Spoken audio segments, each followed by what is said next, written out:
Скъпи момичета, споделям нещо специално за вас. Това е моят балсам за устни. Чудесен е с лекото отцветяване, което ми дава, омекотява устните ми, направен е изцяло само от естествени масла и дори го използвам и като лек руж, за да освежа. Това е зоната за здраве, така наречената зона здраве. Тук трябва винаги да мазваме мъничко от ружа, за да изглеждаме по-свежи. Това е нещо, което приготвям изцяло от естествени масла. Сега съм ви подготвила какво включва рецептата. Ще ви я опиша към самото видео. Приготвя се за не повече от 5-10 минутки. Като материали, като продукти е нужен пчелен восък. Моят е абсолютно натурален. Ухаена мед. Много избирайте да бъде качествен, да бъде хубав пчелен мед. Между другото, продуктите, които използвам, маслата, които използвам в моето ежедневие, съм ги споделила като линкове в моето стори. Не стори, извинявайте, в моето био има линк, който ще ви отведе към маслата, които аз използвам. Някои от тях не се доставят до България и могат да ги ползват само момичетата, които живеят в Великобритания. Но относно пчелния мед, аз съм споделила и меда, който ползвам и ползвах в България, докато живеех. Той е изключително качествен на Амброзия БГ. Може да видите линка и да се възползвате от техните продукти, защото са наистина 100% качествени и хората са много съвестни в това, безкомпромисно качество предлагат. А тук за UK намерих друга фирма, която също е местна, локална. Тя си произвежда меда тук на локално ниво в Великобритания. Също са много качествени, тъй като поради Брекзит доставките на продукти са доста трудни сега. Трябваше да си намеря варианти и тук, които да отговарят на същото качество. Но за хората, които сте в България, може да видите линка към моето био. Там има и маслата, които използвам. Ако се доставят някои от тях до България, е чудесно. Ако не, ще се възползват само момичетата, които живеят тук в Великобритания. Както казах, използвам една супена лъжица пчелен восък. Използвам като естествен цвят. Това е червено цвекло на прах. Абсолютно натурално. Използвам мъничко витамин Е.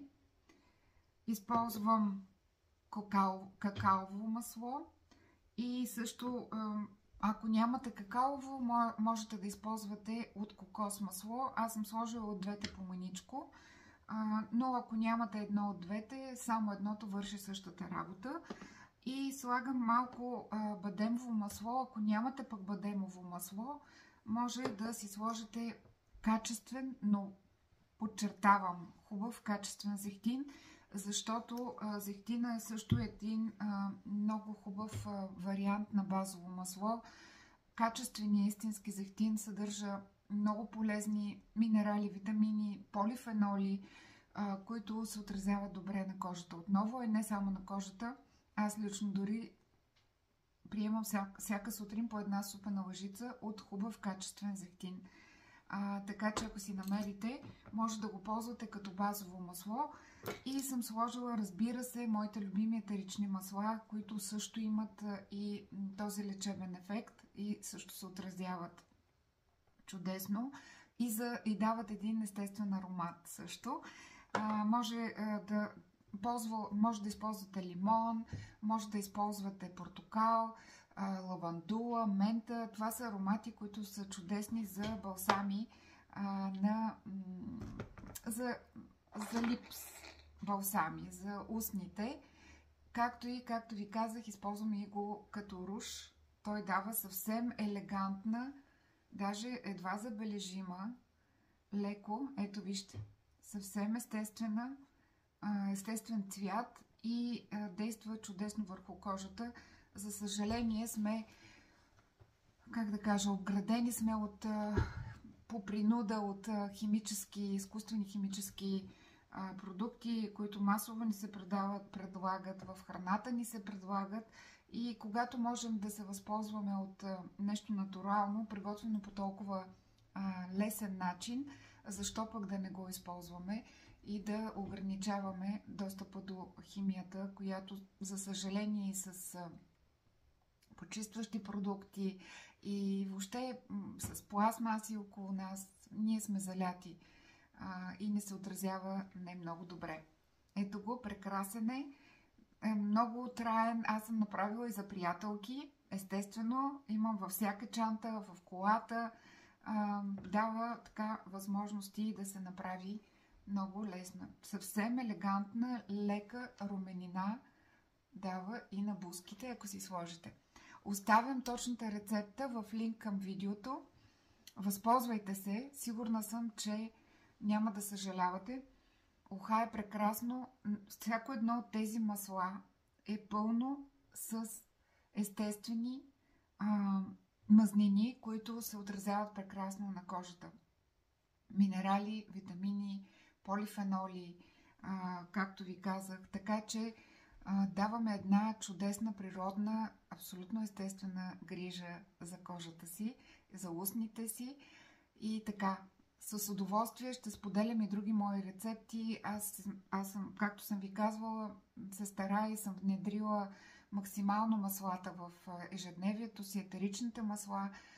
Много използвам в различни аспекти, така че с радост ще ви споделям моят опит с тях, както и отделни рецепти. Между другото, ако се интересувате, може да видите също в био, в линка, който има. Там има и е сложена и книгата 40 арома рецепти, в които споделям 40 абсолютно практични за ежедневието рецепти, които аз използвам от години, които правя, и може и вие да се възползвате.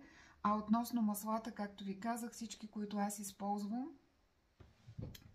и съм избрала, защото съм се убедила във времето в качеството им, също са поместени в линка отгоре.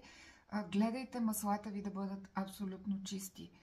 Както базовите масла трябва да са студено пресовани, зехтина ви трябва да е студено пресован. Много често ме питат как да позная хубавия зехтин. Най-лесното нещо, първо, аз лично се доверявам от към зехтин на италианския зехтин, честно казано, защото те имат доста по-силен контрол. И лично аз има 2 сертификата, които много следя. Единият от които е този PDO. Това е сертификат, който е наложен от Италия, държавата, и всъщност дава гаранция за изработката за качеството на зехтина, за изработката му. Другото нещо, което може да ви подскаже, че е хубав качествен зехтин, обикновено когато времето е по-хладно, зехтина кристализира тук обикновено, даже не, на мен ми се случва бутилката ми цялата да кристализира и ако е бил някъде в хладна стая или на по-хладно място, и се изисква малко време да постои на топло, за да се отпусне. Това е също един много добър показател, че имате качествен хубав зехтин, който не е разреден и който е студено пресован 100% истински. Така че избирайте си наистина качествени истински масла. Какаото масло е прекрасно за кожа. То е с доказани всички тези масла от хилядолетия са доказани със своите положителни и лечебни свойства върху кожата ни. Благодарение на цялата тая природна гама, която ни дава, те ни стимулират и собственото производство на колаген. Тези минерали, които въобще прекрасни са, опитвайте се наистина да ползвате по възможност много качествени и много истински масла, за да имате ефект. Иначе ефекта почти няма да имате този ефект, който ще ви дадат маслата. Аз ги използвам ежедневно в ежедневието си. И за тяло, и за кожа, и за коса. Етеричните масла във всяко едно, дори в кухнята, както виждате и в липстика, те също си вършат своята работа. Така че, мили хора, радвам се и ще се радвам и се надявам да било полезно това, което днес поделих с вас. Един много лесен начин да си направим една хубава, натурална, истинска козметика. Без химия, без изкуствени отцветители, на базата на етерични масла и на истински мазнини, базови масла и на прекрасен челен восък. Истински, толкова истински, че ухае на мед. Аз усещам просто много силно ухание на мед. Чао за сега от мен. До скоро. Оставям ви точната рецепта в видеото. До скоро. Чао!